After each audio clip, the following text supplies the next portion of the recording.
Welcome back to our Go programming series. In episode 53, we explored API unit testing with HTTP test, writing tests for our APIs. Today, we take it further by introducing table-driven tests for better test structure and build tags to separate unit, smoke, and integration tests. By the end of this video, you'll have a powerful approach to structuring your test suite efficiently. We will begin with table-driven tests. Table-driven tests are a common pattern in Go testing, where test cases are defined in a structured table format. This improves readability, makes adding new test cases easier, and reduces repetitive code. In this project, we have a directory for tests, under which we have separate folder for controller tests. We have a few tests defined here.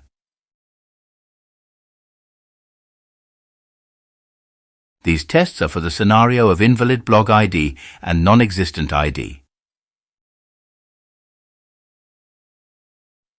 We can combine these kind of tests in a table-driven test. This reduces the amount of code we write.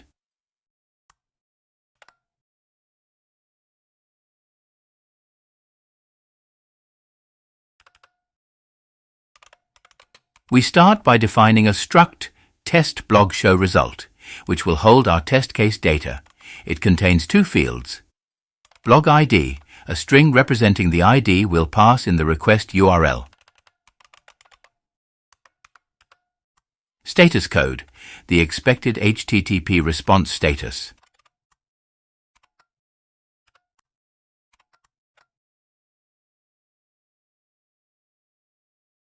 Now comes the heart of table-driven tests, our test table. We define a slice of test blog show result with different scenarios.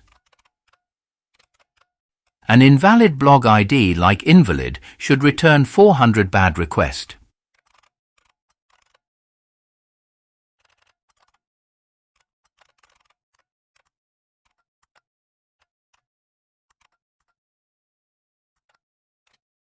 A non-existent blog ID like 999999 should return 404 not found.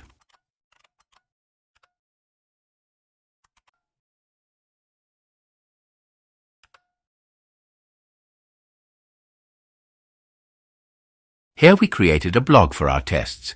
To test the valid blog ID scenario, we will use this ID as one of the tests.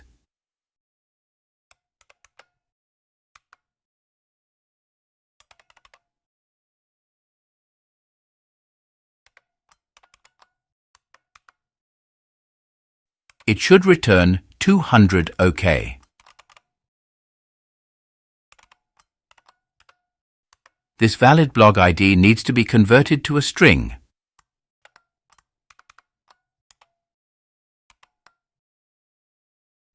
This lets us test multiple cases in a structured way without duplicating test logic.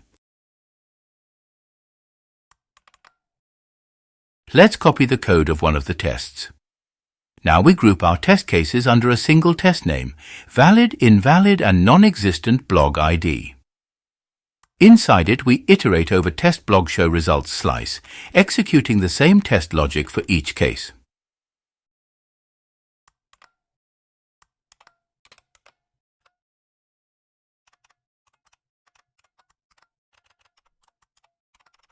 Here we replace the blog ID from the test.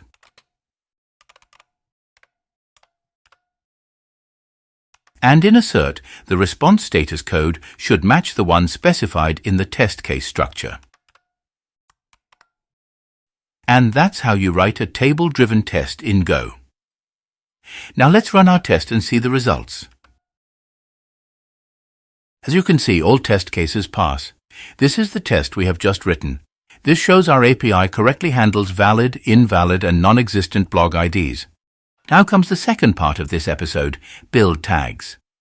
Go's build tags allow us to selectively include or exclude tests based on their type. This is useful when running unit, smoke, and integration tests separately. We covered build tags in the episode 57. We explained how to use these tags to build binaries. Now, we will structure our tests using build tags.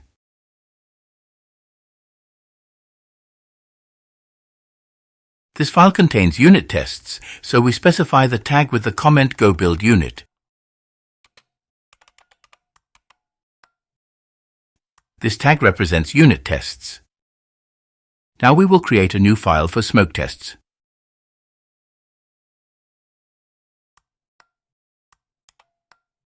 Here we have specified the tag smoke. This file contains a dummy test. Similarly, let's create a file for integration tests.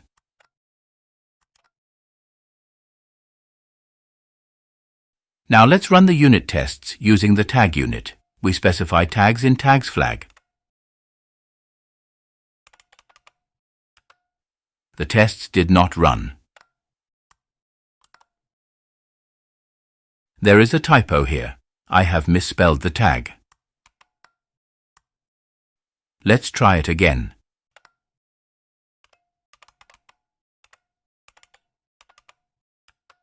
Now it works. It ran all unit tests. Let's try smoke tests.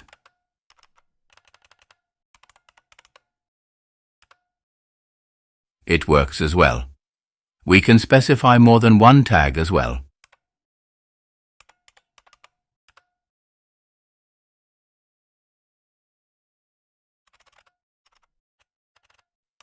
Let's try integration tests just to check that it works.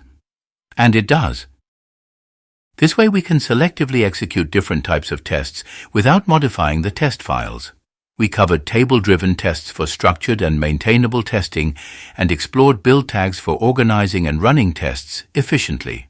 Don't forget to like, subscribe, and hit the bell icon for more Go programming tutorials. Thanks for watching and happy coding!